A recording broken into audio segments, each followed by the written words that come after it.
Olá, boa noite. Acusado de matar desafeto na porta de casa, se apresenta à polícia, presta depoimento e é liberado. Produção de café pode ter novo recorde em 2016. O NTV News de hoje vai mostrar também. Polícia prende autores e recupera moto furtada antes mesmo do dono perceber o furto. Família busca o apoio da população para tratar adolescente que aguarda cirurgia há 7 anos. Sem manutenção, estradas rurais dificultam o escoamento da produção e deixam caminhões atolados. Rio Paranaíba passa de 8 metros acima do nível normal e começa a transbordar. Casa no bairro Vila Rosa é invadida pela água e família é obrigada a se mudar. Você vai ver no NTV News a previsão da meteorologia para esta quinta-feira na região. Vamos mostrar também a posse da nova diretoria da Liga Patense de Desportos. E mais. Multinacional canadense fecha acordo para adquirir o laboratório Farroupilha em Patos de Minas. E você vai conhecer um pouco mais sobre a ponte do Rio Paranaíba. A estrutura que levou 15 anos para ficar pronta é tombada pelo patrimônio histórico. Esses são os destaques do NTV News que está começando agora.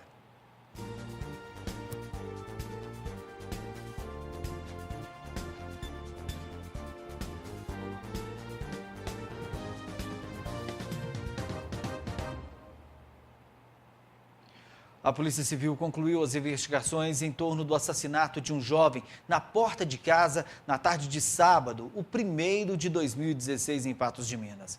O autor dos disparos se apresentou e, acompanhado de um advogado, deu detalhes do crime. Após prestar depoimento, ele foi liberado. O crime foi o primeiro do ano registrado em Patos de Minas. A vítima, Júnior Luiz Santos da Silveira, de 22 anos, conhecido como Juninho Play, foi morta em frente à casa onde morava na rua Guariroba, esquina com a Rua dos Bálsamos, no bairro Jardim Esperança, com 5 tiros. Na época, a polícia não conseguiu nenhuma informação de como ocorreu o crime e a motivação. Rastreamentos estavam sendo feitos para localizar o autor.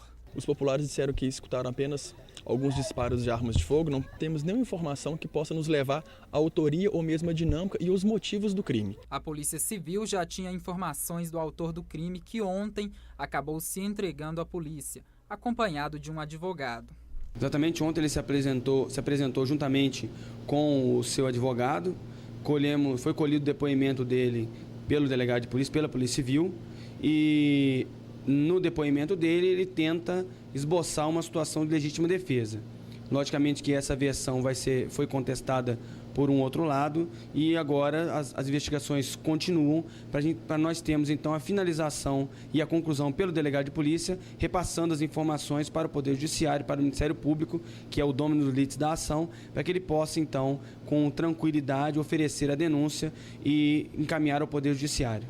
Alex de Oliveira Dias, de 30 anos, conhecido como Lequinha, em depoimento disse que matou Juninho Play por causa de um desentendimento que eles tiveram no ano passado. Bem, ele alega que existia uma dívida uma dívida pequena, em relação a praticamente R$70, que ele teria cobrado, foi lá para conversar com a vítima, e no momento que ele foi conversar com a vítima e fazer essa cobrança, a vítima teria uma arma de fogo. Ele vendo a arma, ele teria sacado uma arma que ele também estaria com ela e efetuado os disparos. Alex de Oliveira Dias foi ouvido e liberado. Após a conclusão do inquérito, o processo será enviado ao Poder Judiciário. O delegado de polícia tem essa discricionariedade de análise sobre a necessidade da prisão preventiva ou a prisão temporária desse indivíduo. Isso aí vai ficar a cargo do delegado de polícia responsável pela área. Acredito eu que pelo impacto que um homicídio causa numa cidade, principalmente o primeiro homicídio dentro da cidade de Patos de Minas, não importando se o indivíduo que faleceu ele tinha ou não passagem, isso aí impacta na segurança pública, impacta na sensação de segurança que deve se manter na cidade de Patos de Minas e naquela noção de que uma pessoa que comete um crime dessa gravidade realmente não pode ficar solta na sociedade sem que o Poder Judiciário tenha aí um breve relato sobre o que realmente tudo ocorreu.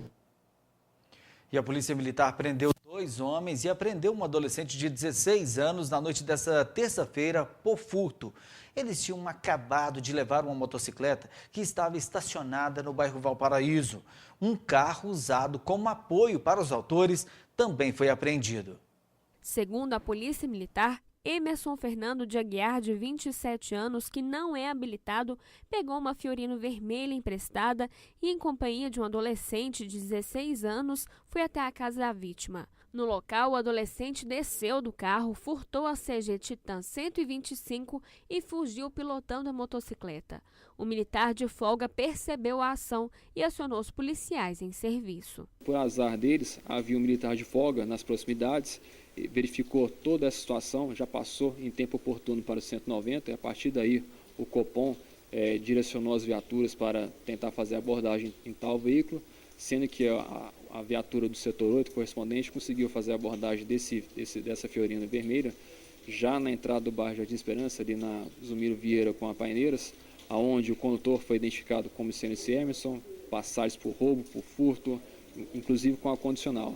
Sendo que no primeiro momento ele negou tudo, que não sabia de nada, porém, pelas provas que nós apresentamos, inclusive com prova testemunhal, que ele havia participado do furto e com a ajuda desse menor que conseguiu, nesse primeiro momento, evadir da abordagem policial, não teve como ele voltar atrás, realmente teve que confessar a situação. A moto estava escondida na casa de outra pessoa na Rua das Paineiras. Anderson Rocha de Oliveira, de 18 anos, teria recebido R$50 para escondê-la. Localizamos a motocicleta ocultada em um monte de telha, um pedaço de panos também, de difícil visualização. Conseguimos, em virtude dessa denúncia que realmente era bem forte, verificamos, constatamos que a moto presente era a moto furtada. Esse autor também foi preso pela participação nesse furto da motocicleta, ocultação do produto de crime. E após a prisão desse terceiro autor, desse Emerson, ele acabou entregando o condutor da motocicleta, um menor de idade. Ele foi localizado em sua casa e também capturado. O menor foi localizado na casa dele, que fica na mesma rua.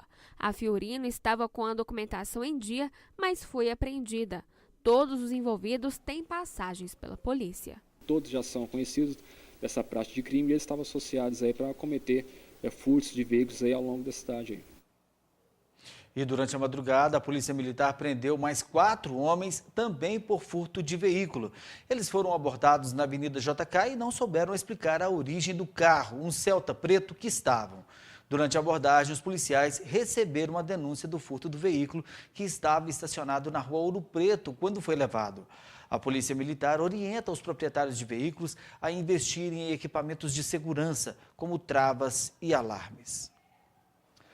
A seguir, no NTV News, você vai ver o drama da família de um adolescente de 16 anos que aguarda 7 por uma cirurgia e a posse da nova diretoria da Liga Patense de Desportos.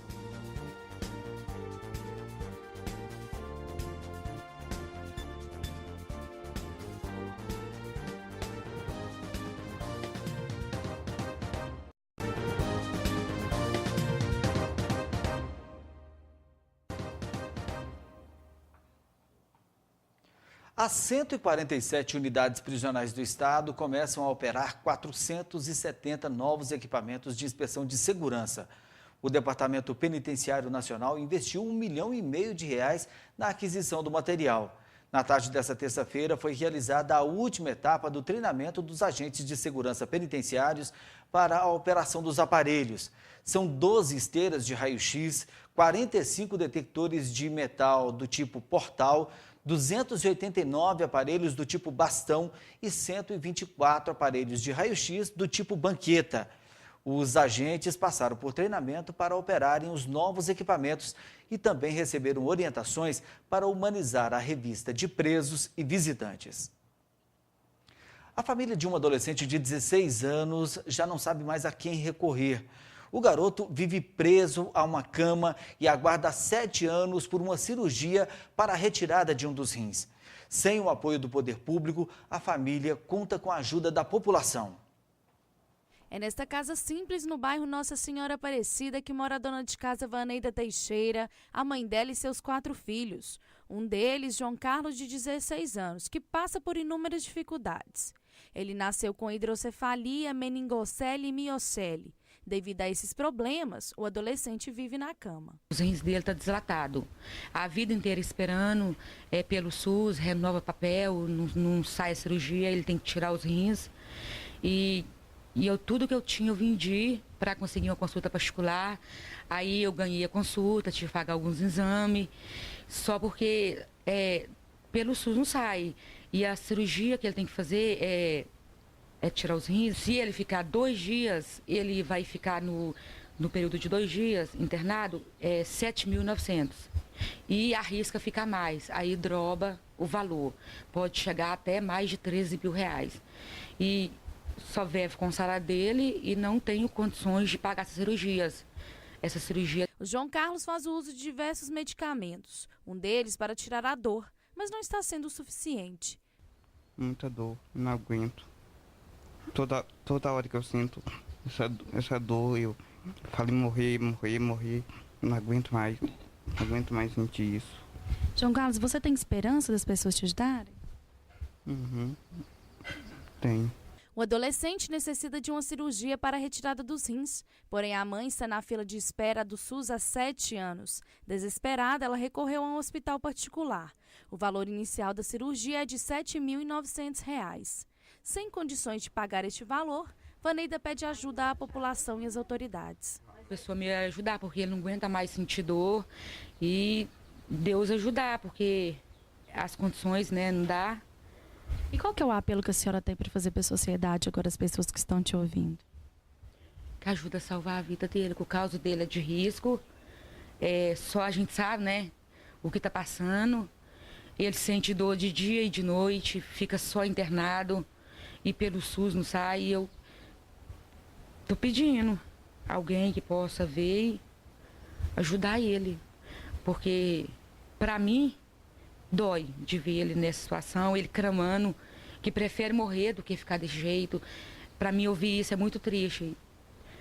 E de pouquinho em pouquinho eu acho que eu vou chegar lá. Deus vai me ajudar. Olha só, os familiares e amigos do João Carlos estão organizando um bingo para tentar levantar os recursos necessários para a cirurgia.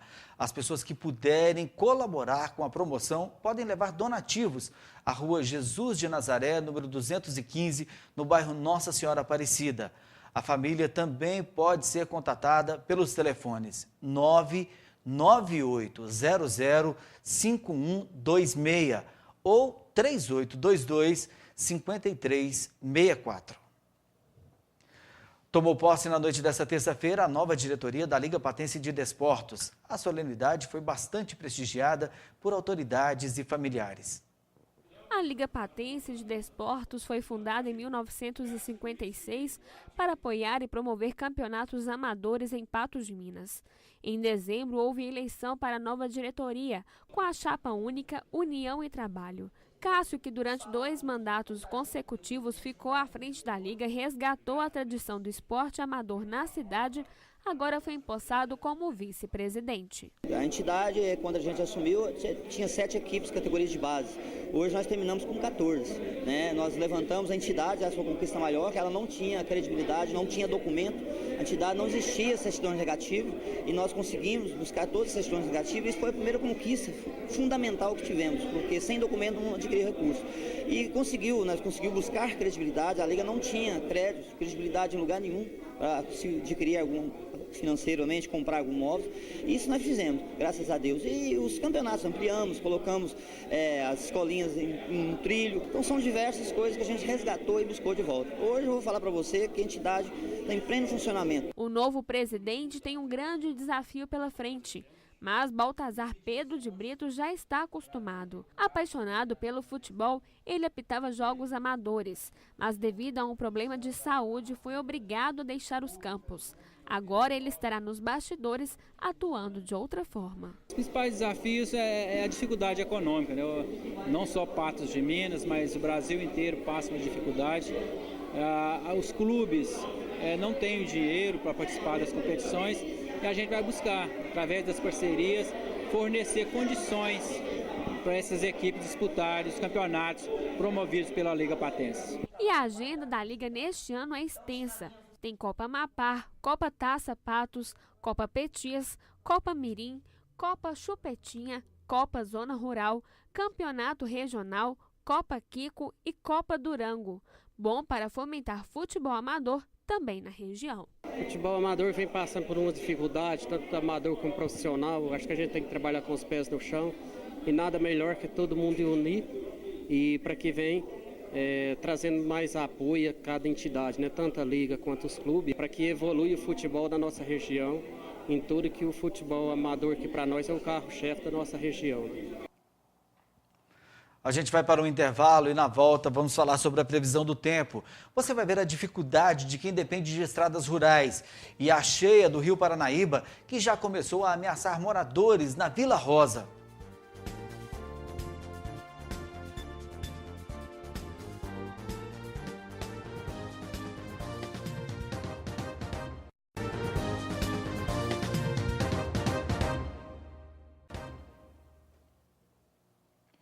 O ano de 2015 foi de longe o mais quente no planeta desde que começaram os registros de temperatura no final do século XIX, superando claramente o recorde de 2014.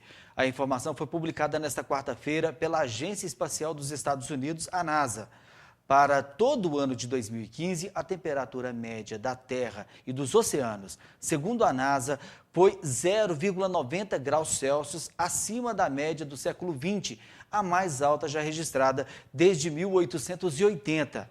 Os recordes de calor foram observados em quase todo o mundo. Em 2015, a temperatura média na superfície da Terra foi 1,33 graus Celsius acima da média do século XX, a mais elevada em todo o período de 1880 a 2015, superando o recorde anterior estabelecido em 2007. Além do calor, o período agora é de chuva e muita chuva, que já começa a causar transtornos. Motoristas de caminhões que utilizam a BR-352, a chamada Estrada da Rocinha, ficaram atolados essa semana. O vídeo mostra a situação dos caminhoneiros. Mais de 10 carretas ficaram paradas na estrada que liga a cidade de Lagamar à Rocinha. Foram 5 dias de espera sem poder seguir viagem por causa dos atoleiros. Somente na tarde desta terça-feira foi possível fazer a retirada das carretas que ficaram atoladas. Representantes da empresa Galvani providenciaram um caminhão de britas e máquinas para patrulhar os trechos mais críticos da estrada, conseguindo liberar a passagem por volta das 11 horas da manhã. Vamos agora à previsão da meteorologia para esta quinta-feira em Patos de Minas e região. Tempo e temperatura. Oferecimento. Precisou de óculos? Vem direto para New Color. 3 óticas em Patos de Minas.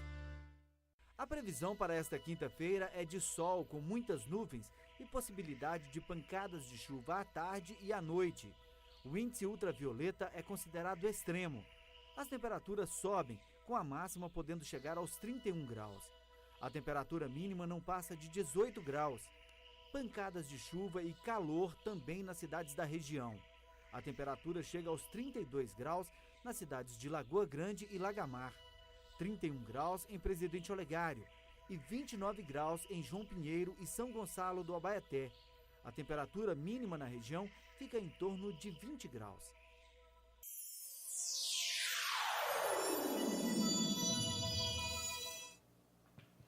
E com tanta chuva, o Rio Paranaíba atingiu o maior volume dos últimos anos. O nível da água passou de 8 metros acima do normal na manhã desta quarta-feira e já começou a transbordar. Áreas de pastagens e residências em áreas de risco estão comprometidas. Uma família foi obrigada a sair de casa. O Rio Paranaíba continua subindo e deixando moradores ribeirinhos em alerta. Na segunda-feira, quando nós estivemos aqui no local onde acontece a medição do Rio Paranaíba, a gente percebia que o rio estava a 7 metros e 30 centímetros. Agora, a régua dos 8 metros já sumiu, já foi tampada pela água. E na nova medição, dá para se perceber que o rio já está com 8 metros e 13 centímetros. Seu Varley está acompanhando a cheia e a média de subida das águas de 12 em 12 horas é de 60 centímetros. Ontem subiu menos. Esse é agora o perigo, se tiver mais um pouquinho de volume de chuva, há risco de alagamento, mas ainda é tranquilo. O volume de água é imenso. Seu Varley acredita que para não causar muitos transtornos, o ideal é que o rio subisse até 9 metros. Mas isso é imprevisível. É ideal para não ter muito trabalho, nem inundação de casa, aproximadamente até 8,5 essa tolerância, para não ter muito alagamento dos bairros mais baixos. Até 8,5 é tranquilo ainda. Hoje já começou a alagar? Hoje já começou, já está transbordando e aí se subir mais, já tem transtorno no lugar mais baixo da cidade. O Corpo de Bombeiros está monitorando a cheia e orientando moradores. A gente já está monitorando, fazendo as visitas orientativas, né? E já tem alerta a Defesa Civil, nós mesmos bombeiros, e no dia a dia monitorando o volume de água. Neste local, no bairro São José Operário, as águas são vistas sem muito esforço, porém o rio ainda não vazou. Mas em outros locais mais baixos, a situação está perigosa. Hoje dá 8,13 e provavelmente a ponto de 9,30 ele já atinge algumas residências. Mas está programada estiagem a partir de hoje. A tendência é de as águas abaixarem. A população ribeirinha já foi avisada. O bombeiro está em alerta, 193, qualquer hora do dia ou da noite pode ser acionado que a gente estamos em prontidão. Da escadaria do bairro Santa Terezinha é possível ver o rio cheio, mas os moradores estão preocupados. Na altura que ele já está, a nossa preocupação é que os barrancos e as árvores e a altura que é a mureta aqui é muito perigoso, que se uma criancinha e uma pessoa idosa estiver passando ou uma pessoa que passar mal naturalmente, ele tem possibilidade de cair dentro do rio e morrer afogado. Outra preocupação é quanto à altura da mureta que separa o local do rio. Está muito baixo, sem segurança, que a gente deveria de dar mais assistências, pensando na segurança mesmo. No bairro Santa Luzia também já se percebe a cheia do rio Paranaíba. Do alto é possível ver alguns pastos alagados. Já no bairro Vila Rosa, a cheia é aparente. Muitas casas estão bem próximas aos campos, que já foram alagados, o que causa preocupação. Devido ao grande volume de água, né, Simone? Pode chegar ao ponto de atingir algumas residências. Aqui é o final do bairro Vila Rosa, onde o rio já subiu tanto que já invadiu os pastos daqui da região. Para você ter uma ideia, esse aqui é o resultado do represamento do córrego do Monjolo. No final da rua Carmo do Paranaíba é possível ver a diferença no volume de água do córrego do Monjolo. Com o represamento dele, a água já quase invade os quintais de casas próximas. E foi na rua Jovelino Pereira que aconteceu o primeiro caso de inundação.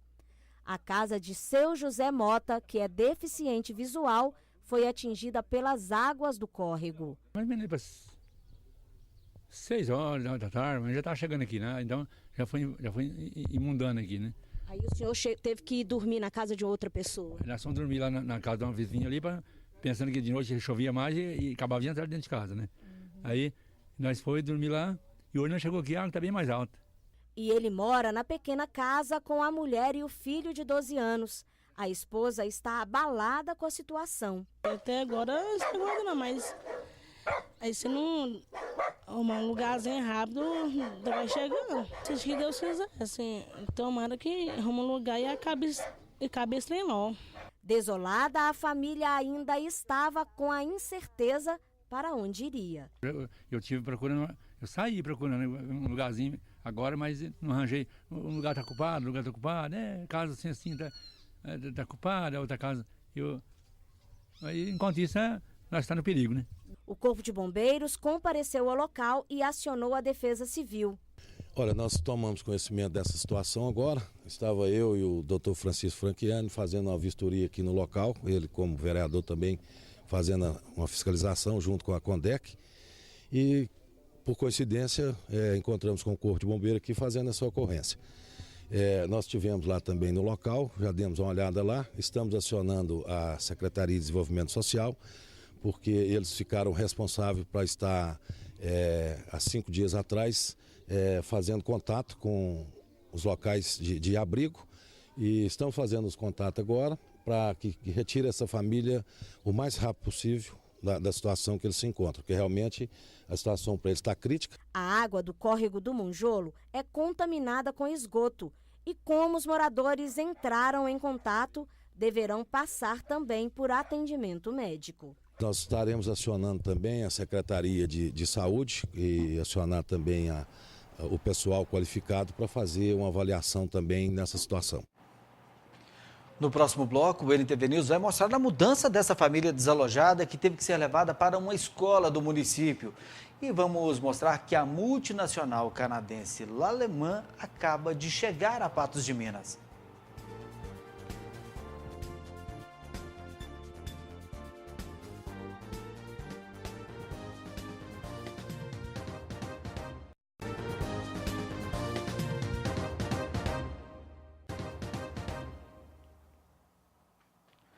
Cientistas do Instituto Carlos Chagas confirmaram que o vírus Zika consegue ultrapassar a placenta durante a gestação. A infecção em mulheres grávidas é suspeita de provocar um aumento dos casos de microcefalia registrados no país. A análise foi feita a partir de amostras de uma paciente na região Nordeste que sofreu um aborto retido na 8ª semana de gravidez após apresentar sintomas de infecção pelo vírus Zika. De acordo com o Instituto, amostras da placenta passaram por exames e deram resultado positivo, mostrando a presença de proteínas virais nas células placentárias. A cheia do Rio Paranaíba, a maior dos últimos anos, já começou a invadir casas em áreas de risco em Patos de Minas. Uma família que mora no bairro Vila Rosa teve a casa invadida pela água e foi obrigada pela Defesa Civil a deixar o imóvel. Sem ter para onde ir, os desalojados foram levados para uma escola municipal. As águas do Rio Paranaíba tomaram conta da casa do aposentado José Mota. Ele, sua esposa e o filho de 12 anos moram bem próximo ao rio. A triste situação deixou a família abalada. Não dá para ficar não, né? Do jeito que estava, não dá para ficar não. Não tinha como, porque essa noite nós já teve que dormir fora, sabe? Nós já procuramos a casa da vizinha lá e dormiu lá. A Defesa Civil foi notificada e tomou todas as providências para que a família fosse retirada do local o mais rápido possível. Assim que a gente soube, né, que a família estava em risco, né, já em situação de alerta, de acordo com o Corpo de Bombeiro, né, e Defesa Civil, tanto que a água ainda bem não tinha entrado dentro da casa, né, estava ao redor da casa. O Milton já acionou a Secretaria de Desenvolvimento Social e pediu que a gente acompanhasse todo esse trâmite para a família ficar, né, acompanhada por nós e não ficar desguarnecida e sem resguardo nenhum, né, da Secretaria de Desenvolvimento. 13 homens participaram dos trabalhos de retirada dos pertences da residência da família até o local provisório onde a mesma foi encaminhada. Tudo foi colocado em um caminhão e levado para a Escola Municipal Frei Leopoldo. A família irá ficar alojada em uma sala da escola até que a situação esteja sob controle. A Secretaria de Educação que solicitou, né, a pedido do Milton, da Prefeitura, que a gente abrigasse essa família, porque no momento eles não têm condições de ficar no lugar que eles moram, que a água invadiu a casa e eles precisavam ser socorridos para algum lugar. A Secretaria de Desenvolvimento Social está acompanhando todo o processo e fornecendo o atendimento necessário. Nesse período agora que ela vai estar na escola, a Secretaria de Desenvolvimento Social junto à Prefeitura vai estar analisando, né, uma forma de preservar essa família, né, trazer a Secretaria de Saúde para averiguar, porque eles estavam, né, ali no meio da água, aquela água com certeza água contaminada, rede de esgoto que volta, né? Então nós estamos trabalhando nesse sentido. Segundo a assistente social, a família foi contemplada com uma das casas do programa Minha Casa Minha Vida, localizadas no bairro Jardim Esperança. As residências já deveriam ter sido entregues, mas elas foram invadidas e danificadas no ano passado. É uma das famílias, né, das 100 famílias que foram contempladas, né, com as 100 casas do bairro Jardim Esperança. Nós estamos no aguardo, né, agora da construtora retomar essa obra, né, que na verdade a expectativa dessas famílias terem ido para o bairro Jardim Esperança já era de antes, né, na verdade, no meio do ano passado a gente já estava esperando essa relocação. Infelizmente houve o episódio da invasão previsão e não teve possibilidade, né? Mas agora, ainda mais, né, com esse período de chuvas, todos os esforços da Prefeitura estão sendo unificados no sentido de tratar desse assunto para o mais rápido possível as famílias serem relocadas. A família perdeu alguns pertences. Móveis e roupas ficaram molhados e danificados pelas águas contaminadas. Seu José, a esposa e o filho estão somando forças para sair da triste situação. Nesse momento, qualquer ajuda é muito bem-vinda. No momento não precisa de qualquer coisa que, assim, que puder ajudar, mas a gente está precisando, né? Que, no caso aí... Mas é roupa, alimento... Roupas, tudo. Inclusive, meu menino está precisando bastante de roupa, sabe? Os material da escola agora está precisando, né? E mais roupa também, assim, de uso mesmo, coisa assim que a gente... Para ele está precisando muito, como diz, não vou falar, ela também precisa, a gente precisa, mas ele está mais, né, precisando também. Quem puder ajudar esta família, que não tem para onde ir, deve ir até a Escola Municipal Frei Leopoldo, onde a família está abrigada, que fica no final da rua Minas Gerais, no bairro Várzea. Um pedaço do Canadá chegou ao coração de Minas Gerais para atender às lavouras de todo o Brasil. O grupo L'Allemand acertou a compra do laboratório Farroupilha em Patos de Minas. Com o negócio, a multinacional canadense pretende crescer e expandir o controle biológico em todo o mundo. Há 10 anos no mercado, o Laboratório Farroupilha tem buscado soluções no que se refere ao manejo biológico de pragas. Há 10 anos atrás, o Grupo Farroupilha viu uma necessidade de se inserir nesse processo de manejar suas culturas com produtos biológicos, né? Então, a empresa foi atrás de tecnologia, de expertise para que conseguisse produzir esses produtos, né, através de manejos biológicos na agricultura dentro do grupo, né? E isso foi um sucesso muito interessante que começou a se expandir através de Minas Gerais, através de outros estados, né? E a gente conseguiu hoje implantar esse processo no Brasil inteiro. E foi justamente a expertise e o posicionamento no mercado brasileiro que despertaram o interesse da multinacional canadense L'Allemand.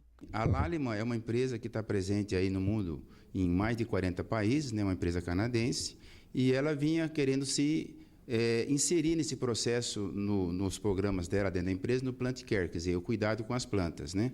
E aí a gente mostrou para ela o que a gente está fazendo nesse Brasil, né? E aí mostramos a eficiência dos nossos produtos, a qualidade, e fez com que eles se interessassem de estar participando desse mercado, né? E, logicamente, eles presentes no mundo, levar todo esse sucesso nosso, não só aqui dentro do Brasil, ampliar, mas levar o mundo afora, onde eles estão presentes. O Laboratório Farroupilha desenvolve diversas linhas de pesquisas. A nossa linha de pesquisa, na verdade, quem determina é a demanda do produtor.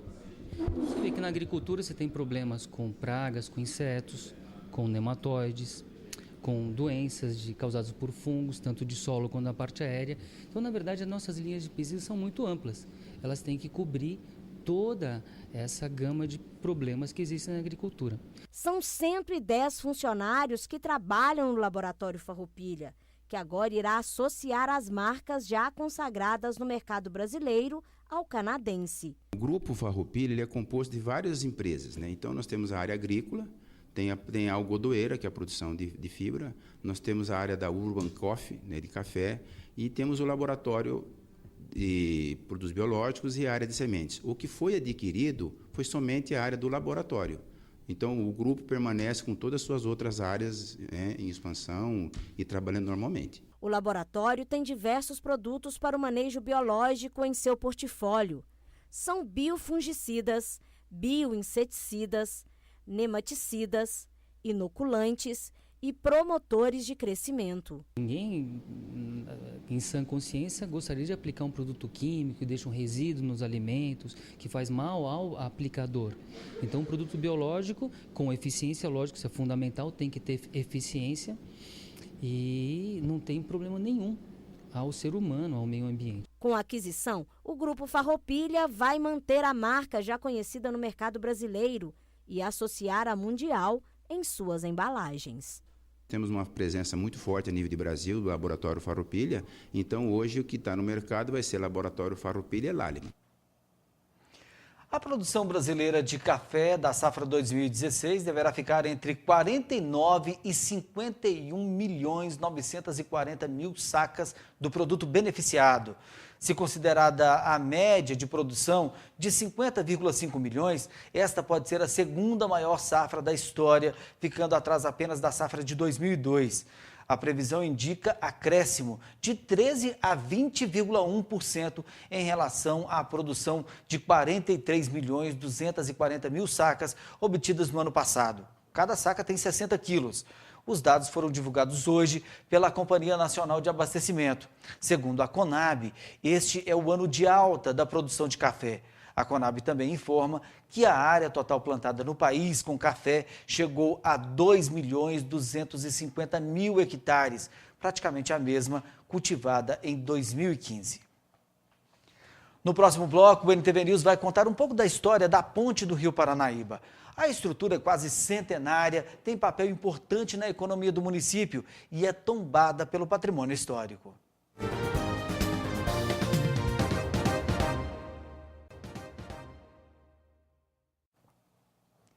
Cerca de 500 mil ingressos para os Jogos Olímpicos Rio 2016, incluindo as sessões mais procuradas, como as finais e semifinais, serão colocadas à venda a partir de amanhã. O novo lote estará disponível no site www.rio2016.com/ingressos, a partir das 10 horas. Poderão ser comprados tickets também para as cerimônias de abertura e de encerramento da Olimpíada. Pequenos varejistas afirmam que vão subir os preços das mercadorias para compensar os custos gerados pela nova regra de partilha do ICMS entre os estados, em vigor desde o começo do ano. Pela nova regra, quem vender um produto para consumidores fora do seu estado precisa agora dividir a arrecadação do imposto com o estado que recebe a mercadoria. A mudança quer tornar mais justa a partilha dos impostos entre os estados para acabar com a chamada guerra fiscal. A nova regra também obriga o empresário a se cadastrar nas secretarias de Fazenda de cada um dos 26 estados e do Distrito Federal para onde vai vender a mercadoria. A velha Ponte do Arco, no Rio Paranaíba, voltou a se tornar ponto turístico em Patos de Minas. A estrutura quase centenária está bastante judiada, mas tem história para contar. Além de importante para a economia, a ponte é tombada pelo patrimônio histórico e cultural. Iniciada na década de 10 e concluída no ano de 1926, a famosa ponte do Rio Paranaíba tem sido uma passarela de histórias. Ali, os comerciantes passavam com seus carros de bois em busca da economia regional. A ponte do Rio Paranaíba foi construída no início da década de 10, foi gasto mais de em torno de 15 anos para ser construída. Ela foi construída num sistema tecnológico muito pouco praticado até hoje, né? Porque ela é uma ponte suspensa por 2 arcos em concreto armado.